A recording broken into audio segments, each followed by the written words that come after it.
याकूब के 12 बेटे थे, मगर वो अपने बेटे यूसुफ को सबसे ज्यादा प्यार करता था। उसने यूसुफ को एक खास खूबसूरत और रंग बिरंगा चोगा दिया था, जिसकी वजह से यूसुफ के भाई उससे हसद करते थे। वो उससे नफरत करते थे।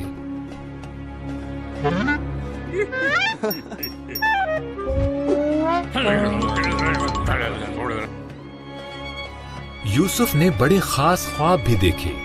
उसने कहा, मैंने ख्वाब में देखा कि हम गंदुम के पूले बांध रहे हैं और तुम्हारे पूलों ने मेरे पूले को सजदा किया है। तब यूसुफ के भाई उससे और भी ज्यादा नफरत करने लगे।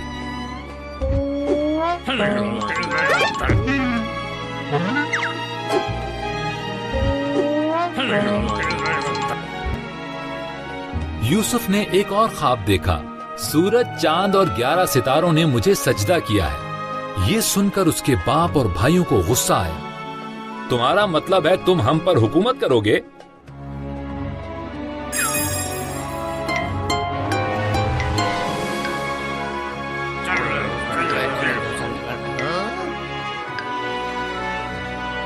एक दिन यूसुफ के भाई खेतों में भेड़ें चराने गए। उन्होंने देखा कि वो उससे मिलने को आ रहा है। उन्होंने मंसूबा बनाया कि वो उसे कत्ल करके उसके ख्वाबों का खात्मा कर देंगे।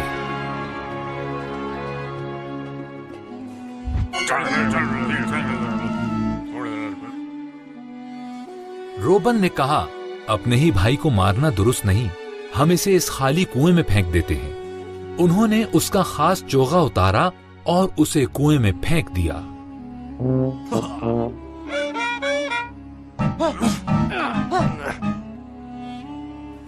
इस्माइलियों का एक तिजारती काफिला मिस्र को जाते हुए वहां से गुजरा।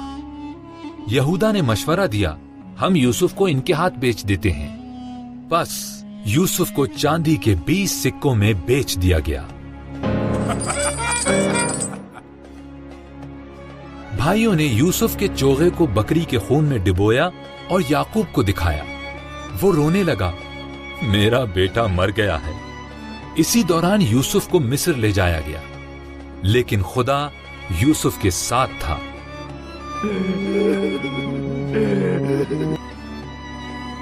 मिस्र में इस्माइलियों ने यूसुफ को फिरौन के एक सरदार फोतिफार के हाथ बेच दिया।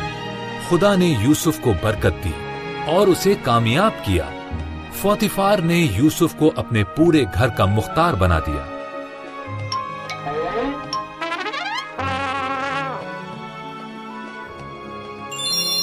यूसुफ ने फोतिफार की खूब खिदमत की। फोतिफार की बीवी चाहती थी कि यूसुफ से खुदा के खिलाफ गुनाह करवाए। यूसुफ ने इनकार किया। बस उसने यूसुफ के बारे में फोतिफार से झूठ बोला। फोतिफार ने उसका यकीन किया और यूसुफ को कैद में डाल दिया।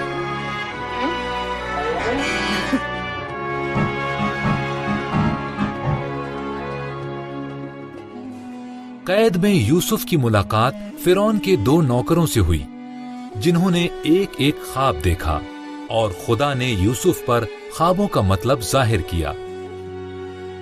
यूसुफ की ताबीर सच साबित हुई। साकी आजाद हुआ और नानपस को फांसी हो गई।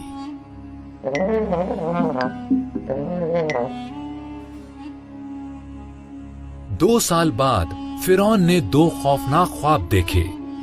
साकी को यूसुफ याद आया कि यूसुफ ने उसके लिए क्या किया था और उसने फिरौन को बताया। बस फिरौन ने यूसुफ को बुलाया और उसे अपने ख्वाब बताए।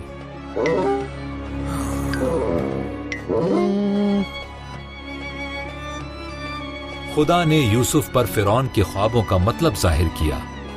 यूसुफ ने कहा, 7 साल बहुत ज्यादा फसल होगी, बस अनाज को जमा किया जाए, क्योंकि अगले 7 साल में काल पड़ेगा।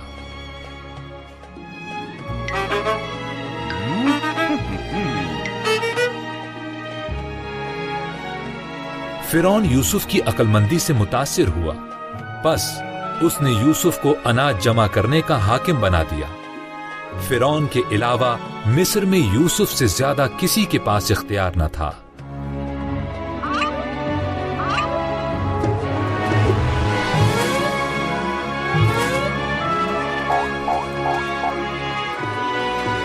یوسف کے بھائی مصر میں اناج لینے کے لیے آئے۔ انہوں نے یوسف کو سجدہ کیا، لیکن وہ اسے پہچان نہ سکے۔ جب اس نے دیکھا کہ ان کا رویہ تبدیل ہو چکا ہے تو اس نے بتایا کہ وہ کون ہے۔